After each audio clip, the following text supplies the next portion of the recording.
ಕಾರಣ ನಾವು ಮಾತಾಡಬಾರ್ದು. ಬೇತ್ಮಂಗ್ಲ ಹತ್ರ ಕೆರೆನಲ್ಲಿ ಬಿದ್ದು ತೀರೋಗಿದ್ದಾರೆ. ಆದ್ದರಿಂದ ಅವ್ರಿಗೆ ನಾನು ಊರಲ್ಲಿ ಇರಲಿಲ್ಲ, ಆಚೆ ಇದ್ದೆ, ನಾನು ದೂರ ಇದ್ದೆ. ನನಗೆ ವಿಚಾರ ಗೊತ್ತಾದ ಮೇಲೆ ರಾತ್ರಿ ಬ್ಯಾಂಗ್ಳೂರಿಗೆ 1:15 ರಾತ್ರಿ ಬಂದೆ. ರಾತ್ರಿ ನಾನು ಬರೋಕ್ಕೆ ಮುಂಚೆನೇ ನಾನು ನಮ್ಮ ಮುಖ್ಯಮಂತ್ರಿಗಳಾದ ಸಿದ್ದರಾಮಯ್ಯ ಅವ್ರ ಹತ್ರ ಮಾತಾಡಿದ್ದೀನಿ. ಆಮೇಲೆ ನಮ್ಮ ಡೆಪ್ಟಿ CM DK ಸಾಹೇಬ್ರ ಹತ್ರ ಮಾತಾಡಿದ್ದೀನಿ. ಮುಖ್ಯವಾಗಿ ನಮ್ಮ ಸುರೇಶ್ ಅಣ್ಣ ಅವರು ನನ್ನ ಹತ್ರ ಮಾತಾಡಿದ್ರು. ನಾನು ಅವ್ರ ಹತ್ರ 2-3 ಸಲ ಈ ವಿಚಾರದಲ್ಲಿ ಮಾತಾಡಿದೆ. ಆಮೇಲೆ ನಮ್ಮ ನಜೀರಣ್ಣ ಅವ್ರದ್ದು ಮಾಹಿತಿಗೆ ಎಲ್ಲ ಕೊಟ್ಟಿದ್ದೀವಿ ಎಲ್ಲರಿಗೂ. ಇದು ಪೂರ್ಣ ಪ್ರಮಾಣವಾದಂಥ ಎನ್ಕ್ವೈರಿ ಆಗಬೇಕು. ಇಲ್ಲ ಅವರು ಇದಕ್ಕೆ ಸೆನ್ಸಸ್ಗೆ ಹಾಕಿರೋದ್ರಿಂದ ಮನೆಯಲ್ಲಿ ಇರುವಂಥ ವಿಚಾರದಲ್ಲಿ ಸೆನ್ಸಸ್ಗೆ ಹಾಕಿರೋದ್ರಿಂದ ಅವರು ಸ್ಟ್ರೆಸ್ ಆಗಿ ಈ ಥರ ಮಾಡ್ಕೊಂಡಿದ್ದಾರಾ ಅನ್ನೋದು ಒಂದು ಕಡೆ ಮನೆಯವರಾದರೆ, ಇನ್ನೊಂದು ಕಡೆ ಪೂರ್ಣ ಪ್ರಮಾಣವಾದಂಥ ಎನ್ಕ್ವೈರಿ ಆಗಬೇಕು.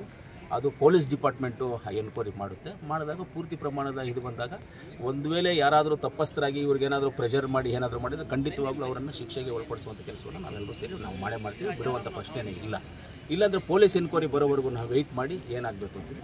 ಆಮೇಲೆ ಇನ್ನೊಂದು ಅವ್ರ ಮನೆಗೆ ನಮ್ಮ ಮುಖ್ಯಮಂತ್ರಿಗಳು, ಡೆಪ್ಟಿ CM ನಜೀರಣ್ಣ ಅವರು, ಸುರೇಶ್ ಅಣ್ಣ ಅವರು ಹೇಳಿರೋ ಪ್ರಕಾರವಾಗಿ ಅವ್ರ ಕೆಲಸ ಏನಿದೆ ಅವ್ರ ಮನೆಯಲ್ಲಿ ಅವ್ರು ಯಾರೋ ಕೊಡುವಂಥ ಕೆಲಸವನ್ನು ಮೊದಲೇ ಪ್ರಯಾರಿಟಿಲಿ ಮಾಡ್ತೀವಿ. ಆಮೇಲೆ ಅವ್ರಿಗೆ ಪರಿಹಾರ ಧನ ಏನು ಇವತ್ತು ಸೆನ್ಸಸ್ಗೆ ಅವರು ತೀರ್ಕೊಂಡಿದ್ದಾರೆ, ಅದರಿಂದ ಆ ಪರಿಹಾರ ಧನ ಏನು ಕೊಡಬೇಕು ಅವರಿಗೆ ಅನ್ನೋದನ್ನು ಸರ್ಕಾರ ತೀರ್ಮಾನ ಮಾಡುತ್ತೆ. ಅದನ್ನು ಆದಷ್ಟು ಬೇಗ ಕೊಡಿಸುವಂಥ ಕೆಲಸ ಮಾಡ್ತೀವಿ. ಏನೇ ಕೊಟ್ಟರು ನಾವು ಏನೇ ಮಾಡಿದ್ರು ಒಂದು ಪ್ರಾಣವನ್ನು ಕಳ್ಕೊಂಡಿದ್ದೀವಿ. ಅದು ದುಃಖವಾದಂಥ ಒಂದು ವಿಚಾರ. ಪ್ರಾಣವನ್ನು ಕಳ್ಕೊಂಡಿದ್ದೀವಿ, ದುಃಖವಾದಂಥ ವಿಚಾರ. ಅಂಥದ್ದು ಆಗಬಾರ್ದಾಗಿತ್ತು. ಏನೇ ಇದ್ರೂ ಅವ್ರಿಗೂ ಕಷ್ಟ ಇದ್ದರೂ ಒಂದು ಟೀಚರ್ ಇದ್ದಾರೆ, ಒಂದು 10 ಜನಕ್ಕೆ ಬುದ್ಧಿ ಹೇಳುವಂಥವ್ರು. ಅವರು ಯಾರಿಗಾದ್ರೂ ಒಂದು ಗಮನಕ್ಕೆ ತರಬೇಕಾಗಿತ್ತು. ನನಗೆ ಈ ಥರ ಪ್ರೆಷರ್ ಇದೆ, ಈ ಥರ ಸಮಸ್ಯೆ ಇದೆ, ಈ ಥರ ಇದೆ ಅಂತ ಹೇಳಿದಾಗ ಮಕ್ಕಳ ಹತ್ರನೋ ಯಜಮಾನ್ರ ಹತ್ರದ್ದು ಇಲ್ಲ, ಈ ಏರಿಯಾದಲ್ಲಿ ಇರ್ತಕ್ಕಂಥ ಯಾರೋ ಮುಖಂಡರ ಹತ್ರನೋ ಇಲ್ಲ ನಮ್ಮ ಮಸೀದಿ ಮುತ್ತುವಳ್ಳಿ ಹತ್ರನೋ ಯಾರೋ ತಂದಿದ್ದರೆ ಅವರು ಅದಕ್ಕೇನಾದರೂ ಒಂದು ಪರಿಹಾರ. ತುಂಬ ಜನ ನನ್ನ ಹತ್ರ ಕೇಳ್ಕೊಂಡ್ರು ಸೆನ್ಸಸ್ಗೆ ಹಾಕಿದಾಗ. ಏನಂತ ಕೇಳ್ಕೊಂಡ್ರು, ಸರ್ ನನಗೆ ಹೆಲ್ತ್ ಸರಿ ಇಲ್ಲ, ನನಗೆ ಆಪ್ರೇಷನ್ ಆಗಿದೆ, ನನಗೆ ಏಜು 58 ಆಗಿದೆ, ನನಗೆ 59 ಏಜ್ ಆಗಿದೆ ಸರ್, ಈ ಟೈಮಲ್ಲಿ ನಾನು ನಡೆಯೋಕ್ಕಾಗೋದಿಲ್ಲ, ಹೆಲ್ತ್ ನನಗೆ ಕರೆಕ್ಟ್ ಆಗಿಲ್ಲ, ನನ್ನ ಸೆನ್ಸಸ್ ಬೇಡ, ನಾನು ತೆಗೆದುಬಿಡಿ ಸರ್ ಅಂತೇಳಿ ತುಂಬ ಜನಕ್ಕೆ ಆ ಥರ ತೆಗೆಸ್ಕೊಟ್ಟೆ. ಅಂದರೆ ಒರಿಜಿನಲ್ ಆಗಿ ಹೆಲ್ಪ್ ಮಾಡಿದ್ವಿ. ಯಾಕಂದರೆ ಹೆಲ್ತ್ ಇಶ್ಯೂ ಇತ್ತು, ಆಪ್ರೇಷನ್ಸ್ ಆಗಿದೆ ಕೆಲವರಿಗೆ ಕಾಲುಗಳು, ಇಂಥವ್ರನ್ನೆಲ್ಲ ನಾವು ಜೆಂಟ್ಸ್ಗೂ ತೆಗೆದಿದ್ದೀವಿ, ಲೇಡೀಸ್ಗೂ ಬೇಡ ಅಂತ ಸೆನ್ಸಸ್ ತೆಗೆದ್ವಿ.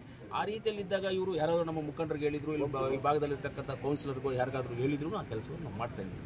ಒಟ್ಟಿನಲ್ಲಿ ಒರಿಜಿನಲ್ ಆಗಿ ಆಗಬಾರ್ದಾಗಿರುವಂಥ ಘಟನೆ ಒಂದು ಆಗಿದೆ. ಅದು ನಮಗೂ ದುಃಖ ಆಗಿದೆ, ಅವ್ರ ಫ್ಯಾಮಿಲಿಗೂ ದುಃಖ ಆಗಿದೆ. ಆ ಎಲ್ಲ ದೇವರು ಅವರಿಗೆ ದುಃಖವನ್ನು ಭರಿಸುವಂಥ ಶಕ್ತಿ ಅವ್ರ ಮನೆಯವ್ರಿಗೆ ಕೊಡಲಿ. ಅವ್ರಿಗೆ ಯಾವುದೇ ರೀತಿಯಲ್ಲಿ ಅವ್ರ ಮನೆಗೆ ಸಹಾಯಕ್ಕಾಗಿ ನಾನಾಗ್ಬೋದು, ನಮ್ಮ ಸರ್ಕಾರ ಆಗ್ಬೋದು, ನಮ್ಮ ಸುರೇಶ್ ಅಣ್ಣವರಾಗ್ಬೋದು, ನಜೀರಣ್ಣ ಅವರಾಗ್ಬೋದು, ನಾವೆಲ್ಲರೂ ಅವ್ರ ಪರವಾಗಿರ್ತೀವಿ. ಅವ್ರಿಗೆ ಉದ್ಯೋಗ ಕೊಡಿಸುವಂಥ ಕೆಲಸವನ್ನು ನಾವು ಮಾಡ್ತೀವಿ. ಅವ್ರ ಫ್ಯಾಮಿಲಿಗೆ ಏನು ತಿರೋಗಿದ್ದಾರೆ ಮೇಡಮ್ ಅವ್ರ ಕೆಲಸವನ್ನು ಅವ್ರ ಮನೆಗೆ ಸಿಗುವಂಥ ಕೆಲಸವನ್ನು ಮಾಡ್ತೀವಿ. ಅವ್ರಿಗೆ ಪರಿಹಾರ ಧನವನ್ನು ಸಿಗುವಂಥ ಕೆಲಸವನ್ನು ಖಂಡಿತವಾಗ್ಲೂ ನಾವು ಮಾಡ್ತೀವಿ. ಇನ್ನೊಂದು ಮುಖ್ಯವಾಗಿ ಪೊಲೀಸು ಎನ್ಕ್ವೈರಿ ನಡೀತಾ ಇದೆ ಇದ್ರ ಮೇಲೆ. ಎನ್ಕ್ವೈರಿ ಅಂದರೆ ಪೊಲೀಸರು ಏನಾಗಿದೆ, ಹೆಂಗಾಗಿದೆ ಅಂತ ನಮ್ಮ ಹತ್ರನೂ ಕೆಲವೊಂದು ಮಾಹಿತಿಗಳು ಸಿಕ್ಕಿದ್ದಾವೆ.